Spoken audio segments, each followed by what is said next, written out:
Assalamualaikum warahmatullahi wabarakatuh. Balik lagi sama kita berdua di ngobrol bareng Bapak Cuami. Ngobras pakai C.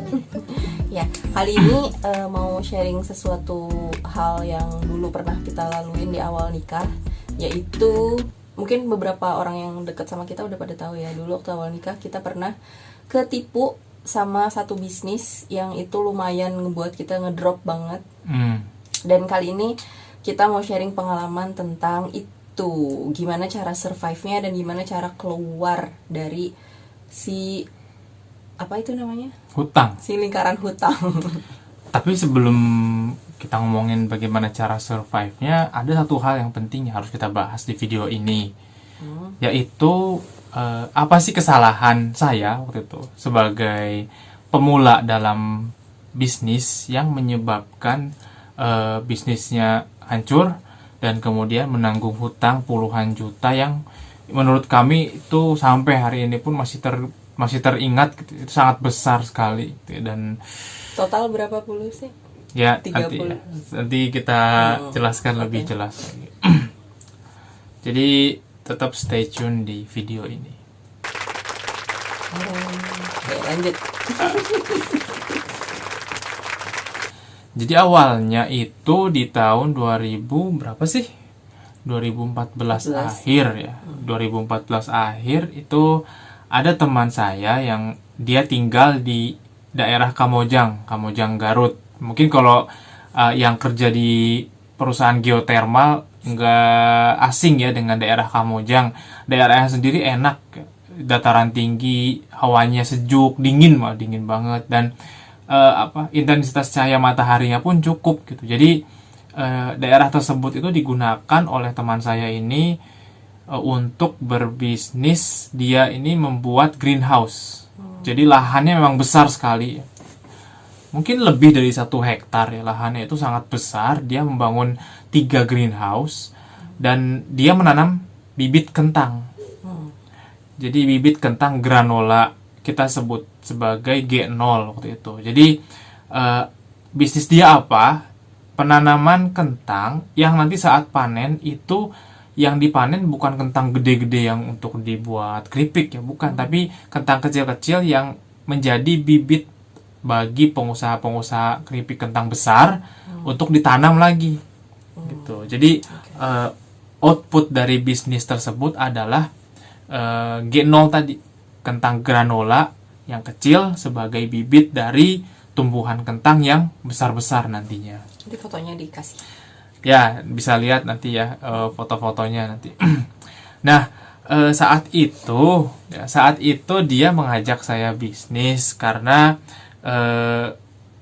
dia ingin expand. Jadi 1 hektar lahannya itu masih ada yang kosong gitu, masih ada yang belum ditanami karena dia kehabisan modal untuk memutar bisnisnya tersebut gitu. Dan saat itu saya datang ke Kamojang, langsung saya melihat gitu ya. Mungkin nanti fotonya bisa dilihat ya. Jadi seperti ini kurang lebih gitu ya. Jadi pembibitannya tuh sudah dalam greenhouse dan sudah terstandar industri. Jadi memang saya lihat sangat baik gitu. Bagus gitu ininya, manajemen bagaimana cara mengelolanya gitu ya, dan hasilnya pun sudah ada gitu. Waktu saya datang itu baru panen dan saya melihat gitu banyak sekali. Nah, lalu kemudian saat itu ya dia menawarkan saya untuk menjadi investor. Jadi statusnya saya sebagai investor dan dia yang akan mengelola uangnya tersebut. Investor dan pengelola gitu ya akadnya. Jadi akadnya investor dan mengelola, betul. Nah, kita bahas ya. Jadi kesalahan pertama saya saat berbisnis adalah saat itu saya nggak punya uang gitu ya, untuk menjadi investor. Hanya punya niat dan semangat karena bisnisnya sudah jalan, sudah ada pasarnya dan pengelolaannya bagus. Saya sangat tertarik gitu ya. Sampai waktu itu ngobrol sama istri ya, sempet ragu gitu ya seperti di awal mau nikah gitu ya, sampai diterangin, tapi nggak bikin PPT dulu ya. Nggak, cuma memang dia semi presentasi gitu loh, beneran ngejelasinnya tuh kayak rinci banget, terus wah berapi-api dan semangat gitu. Intinya nanti kita bakal dapet keuntungan sekian sekian sekian, sekarang cuma perlu ngeluarin uang sekian sekian gitu kan. Sebagai istri ya pada saat itu sebetulnya alarm saya sudah nyala. Udah nyala karena ya nantilah dijelasin. Oke, Karena lanjut. ya nanti juga akan kita bahas ya. Jadi saat itu modal awal yang dibutuhkan adalah 15 juta. Nah, modal ini dibutuhkan untuk membeli bahan baku. Bahan baku dari mulai polybag, ya, terpal untuk menutupi polybag tadi, untuk memproduksi bibit dari Gen 0 tadi juga. Gitu. Jadi bibitnya itu didapatkan dari stek. Jadi di stekin satu-satu bibit-bibitnya itu. Itu butuh sekitar 15 juta dan biaya operasional lainnya. Karena saat itu saya tidak punya uang untuk memulai bisnis ini, ya, maka masuklah kita ke kesalahan pertama. Kesalahan pertama saya adalah memulai bisnis dengan hutang.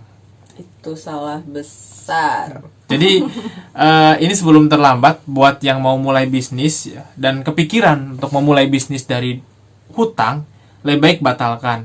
Kenapa? Ya, bisnis ini ya kita belum tahu ini akan berjalan lancar atau hancur. Iya. Jadi, sebisa mungkin gunakanlah uang dingin. Uang yang memang kalaupun hilang gitu ya, kita tidak akan terbebani. Ya pasti nyesek gitu ya. Cuma kalau hilang tuh nggak akan ngaruh ke kehidupan kesehariannya kita. Betul. Gitu, karena ya udah itu kan uang dingin atau uang Betul. tabungan gitu kan. Betul. Yang jadi masalah adalah ketika hutang lalu kita nggak punya uang simpanan sama sekali, ya udah gitu pas kebebanin langsung itu rumah tangga tuh langsung goyang lah gitu gara-gara hutang itu gitu, karena finansialnya jadi ambruk. Gini ya, bayangin ya, ngangkat naik ke atas aja belum tuh gara-gara awal nikah kan, gaji cuma berapa gitu kan per bulan, lalu kena hutang itu tadi gara-gara kesalahan pertama, lalu kita kepleset. Ya udah gitu, belum juga berkembang finansial keluarga, malah ditambah beban tadi. Beban Ya hutang. udah hancurlah sudah ya. Oke, lanjut Pak. Ya, itu kesalahan pertama saya ya, memulai bisnis dari hutang. Nah, singkat cerita ya, saat uang sudah saya dapatkan, dari mana ya, berhutang ke keluarga, saudara dekat, kakak ipar saya. Jadi berhutang 15 juta untuk memulai usaha. Makasih ya Cin. Terus uang ini digunakan benar gitu ya. Jadi laporan ada hitam di atas putihnya, ada tanda tangan materainya juga sebagai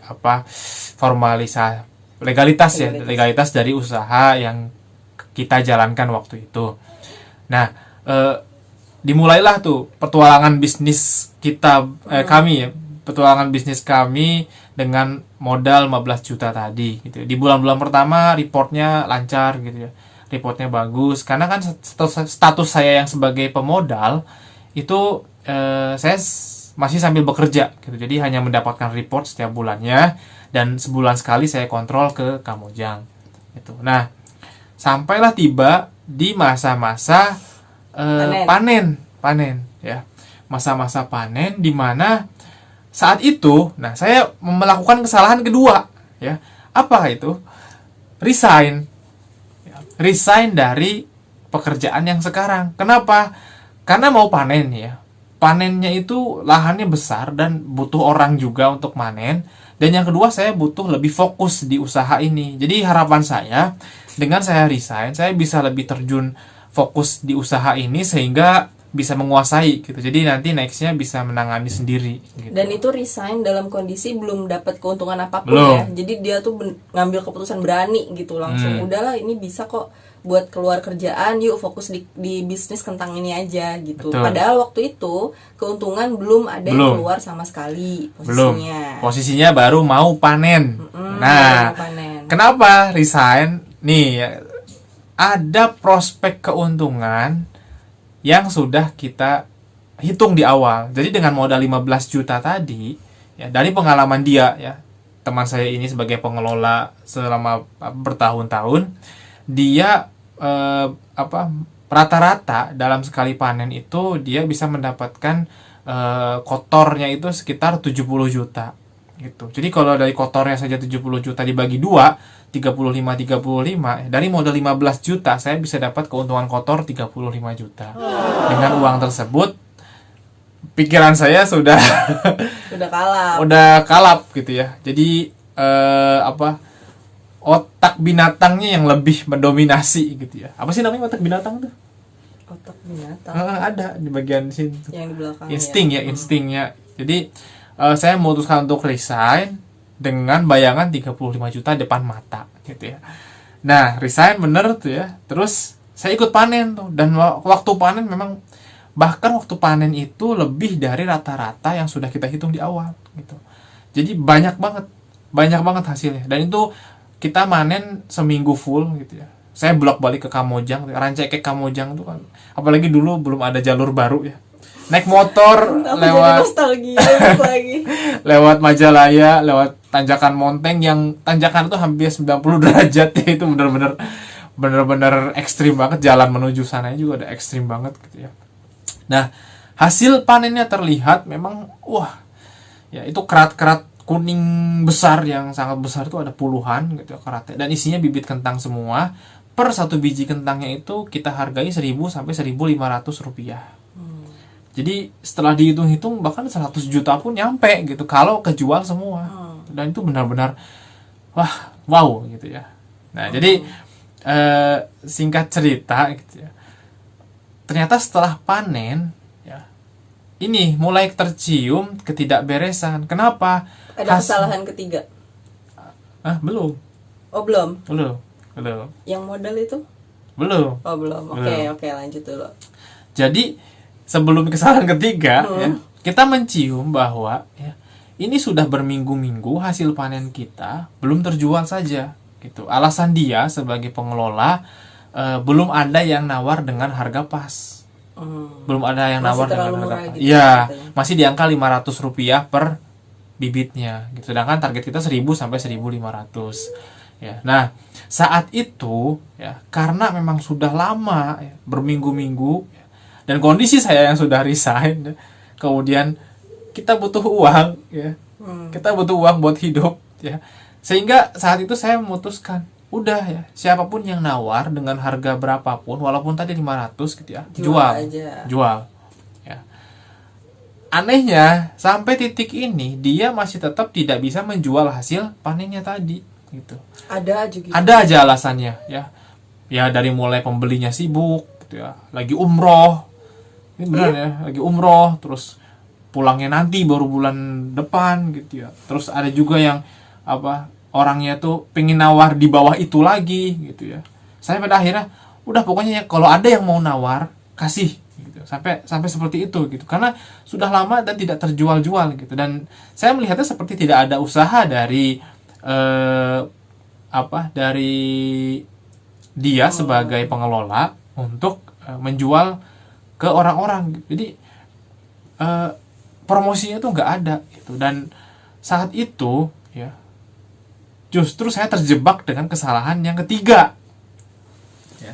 Kesalahan yang ketiga adalah ini lahan setelah dipanen kosong ya. Lahan setelah dipanen kosong lalu harus diisi gitu. Bukan harus diisi, sambil menunggu hasil panennya ini terjual gitu ya.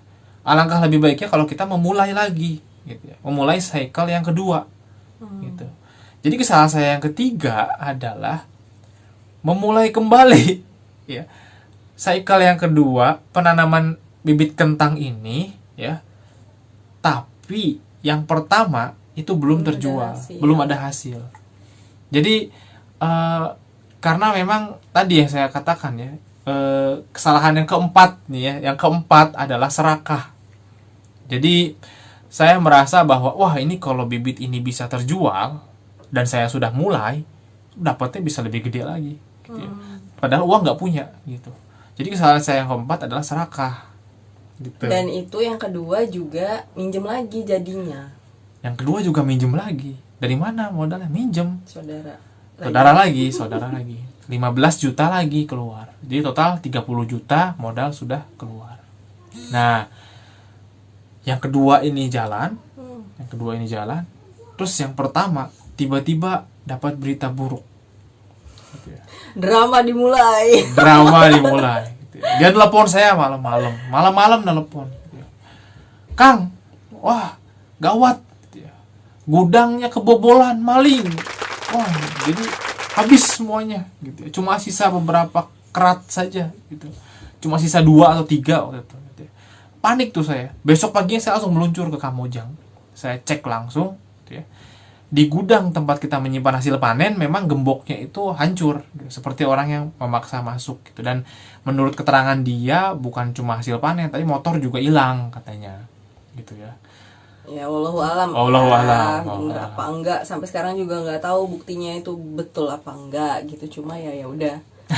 Kita taunya kecurian, oke, gitu. Kecurian. Nah, lalu karena saat itu ya kita merasa udah ini ada yang nggak beres nih gitu ya. Kita lapor polisi memang saat itu gitu ya. Lapor polisi dan sempat diusut ya. Hanya saja memang kita nggak punya bukti ya. Kita nggak punya bukti banyak kalau memang pengelola ini melakukan kecurangan gitu. Dan ternyata beberapa minggu kemudian gitu ya, saya mendapatkan info dari kawan saya yang sama-sama pengusaha di Kamojang gitu. Jadi atas seizin Allah gitu ya. Jadi saya punya kenalan di daerah Kamojang, bukan pengelola ini ya. Saya punya kenalan daerah Kamojang, terus kenalan saya ini temannya itu pengusaha kentang juga gitu. Dan kenalan saya ini manggil saya.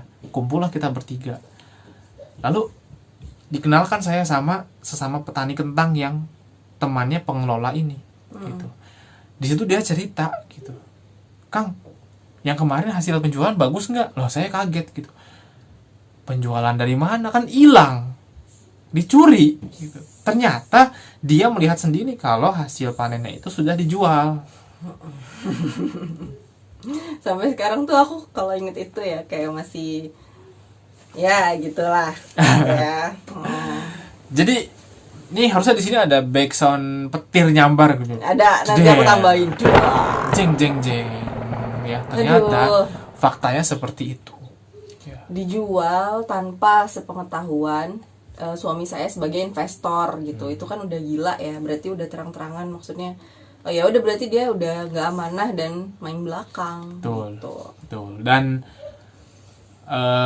apakah kita kemudian lapor polisi gitu ya?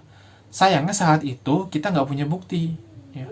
Dan percakapan antara kami ini ya itu tidak cukup untuk menjadikan bukti di persidangan gitu. Kalau misalnya nanti dibawa, dan saya saat itu ya khawatirnya justru malah terseret balik gitu. Jadi malah dilaporkan balik gitu. Khawatirnya malah dilaporkan balik. Males sama drama hukumnya. Betul gitu ya. Dan memang saat itu udah kacau gitu ya. Jadi hasil panen ini ya, yang tadi katanya hilang, ternyata setelah dapat informasi dari orang lain itu ternyata udah dijual ya.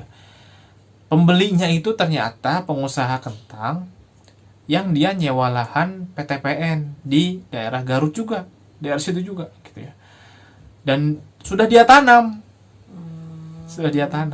gitu. Hanya saja ya kawan saya yang cerita ini dia nggak tahu nih pembelinya siapa. Jadi yang dia tahu adalah bibit ini sudah dijual dan sudah ditanam gitu. Nah, berbekal info ini saya tanyalah ke pengelola, itu ke teman saya yang pengelola ini gitu ya. Ya dia pasti mengelak ya. Dia pasti mengelak. Enggak pernah gitu ya. Sampai akhirnya saya sebut nama yang sudah memberikan informasi ini, baru dia bilang ya bahwa yang dia jual adalah hasil panen sebelumnya, sebelum saya join di bisnis ini gitu ya. Jadi drama sekali lah gitu ya. Jadi dan saya benar-benar yakin ya, saya benar-benar melihat gudang hasil panen ini sebelum saya join kosong. Nggak ada hasil panen sebelum saya join, itu udah nggak ada, udah dijual semua gitu. Jadi intinya emang semua ucapan yang dia omongin tuh udah nggak ada lagi yang bisa kita pegang aja. Betul. Gitu. Udah nggak ada yang bisa dipercaya. Betul, sudah tidak ada yang bisa dipercaya gitu ya. Nah, masih ada nih yang cycle kedua tadi kan, kita kan udah mulai lagi nih yang kedua gitu ya. Sudah mulai lagi yang kedua, terus hasilnya gimana?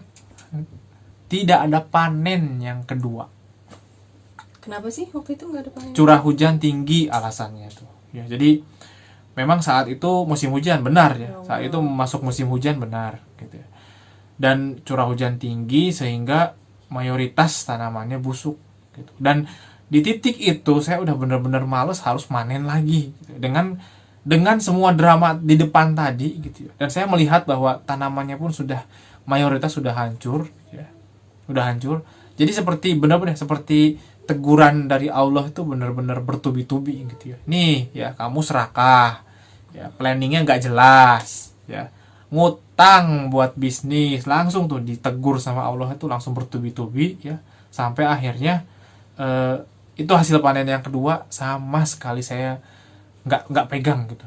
Karena udah hancur ya. Kalaupun mau dipanen gitu, mau dipanen paling hasilnya berapa sih gitu. Buat nutup modal pun nggak akan cukup gitu.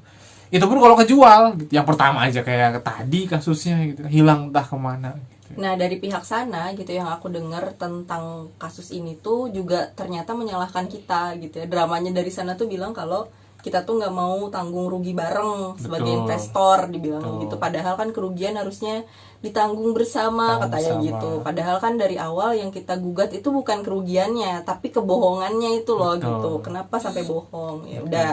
Akhirnya move on dari sana. Ini mau gimana gitu kan, maksud aku waktu itu sempet sih berlalu-lalu kayak ayolah gitu, usut lah, ayo kita desek dong orang ini dong gitu biar bayar, kita tuh nggak berhak loh diginiin gitu ya. Sempet nolak, cuma ya gimana ya, mau nggak mau hutang harus dibayarkan. Dan pada saat itu kondisi kakak saya itu lagi hamil, bayangin ya gitu, uang tabungannya dia kita pakai dan mereka kakak ipar saya lagi hamil. Mau nggak mau pelunasan utang itu ya harus sesegera mungkin, dan Betul. akhirnya harus move on. Pada saat itu kondisi saya juga masih kuliah dan Fatih masih kecil gitu ya. Kebayang nggak sih maksudnya bebannya kayak apa? Suami nggak kerja, ada beban utang 30 juta. Betul. Saya masih harus lanjut kuliah, juga ada si kecil yang masih harus kita jaga gizinya, jaga pertumbuhannya dalam kondisi kita yang lagi stres berat gitu. Aduh, itu aku ya kalau misalnya Itu kalau ingat lagi ya, benar-benar ya, titik terendah dalam hidup yang kita alami, yang kami berdua alami itu ya saat-saat itu gitu. Jadi benar-benar uang nggak punya, hutang puluhan juta gitu ya, dan partner bisnis yang ternyata tidak amanah. Jadi bisnisnya sudah hancur, kepercayaannya hancur ya, sekarang yang tersisa hanyalah tinggal hutang. Dan kita harus tetap menjalani hari ke depan, harus tetap melihat bahwa ke depan faktanya adalah kita nggak punya uang, kita punya utang 30 juta, dan beban hidup yang akan terus menuntut setiap harinya. Ya. sosok senyum aja gitu ya, kita bisnis nugget gitu tiap hari dengan ceria, padahal dalam kamar nangis berdua.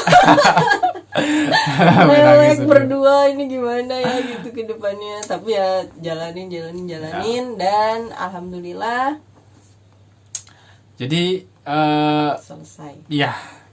Jadi kondisinya emang sudah berlalu dan semua kewajiban sudah kita bereskan ya.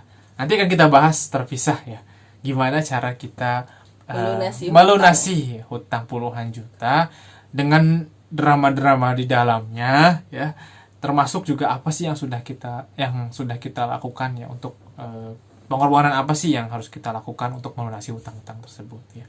Jadi itu dulu ya. Lunasnya kurun waktu berapa lama sih? Kurang dari setahun dan nanti saya bahas detail di video selanjutnya. Jadi yang harus diingat ya, itu ada 4 kesalahan saya sebagai pebisnis pemula yang jangan diulangin sama kalian semua. Jangan pernah dialami oleh kalian semua. Jadi yang pertama adalah memulai bisnis dengan hutang. Yang kedua adalah resign dari pekerjaan sekarang. Pekerjaan tetap dengan penghasilan yang tetap ya, padahal bisnis kalian belum menghasilkan apa-apa. Yang ketiga ya, nambah modal padahal belum ada keuntungan yang masuk. Dan yang terakhir, serakah. Ya, karena melihat potensi keuntungan yang besar, baru potensi ini ya. Mata sudah hijau gitu, isinya dolar semua. Mending kalau dolar ya. Ini isinya kentang semua. Jadi bisnisnya kentang. Emang kentang bisnisnya jadi ya. Jadi emang kentang ya. Jadi Itu 4 kesalahan saya ya dulu waktu berbisnis yang ya saya harap ini bisa membantu ya buat kalian semua yang ingin memulai bisnis, memulai usaha agar tidak terjebak pada masalah yang sama. Betul. Itu saja. Cara pelunasannya kita bahas di video selanjutnya. Betul. Mudah-mudahan video kali ini jadi pembelajaran ya buat kalian semua. Mungkin yang masih awal nikah dan pengen punya bisnis terus takut nih gitu, takut kena takut kena sial lah dalam tanda kutip. Iya. Mungkin hal ini bisa jadi pelajaran dan kalian bisa menghindari itu gitu ya, buat jaga-jaga. Oke, makasih banyak udah nontonin videonya kita sampai akhir. Dadah, assalamualaikum warahmatullahi wabarakatuh.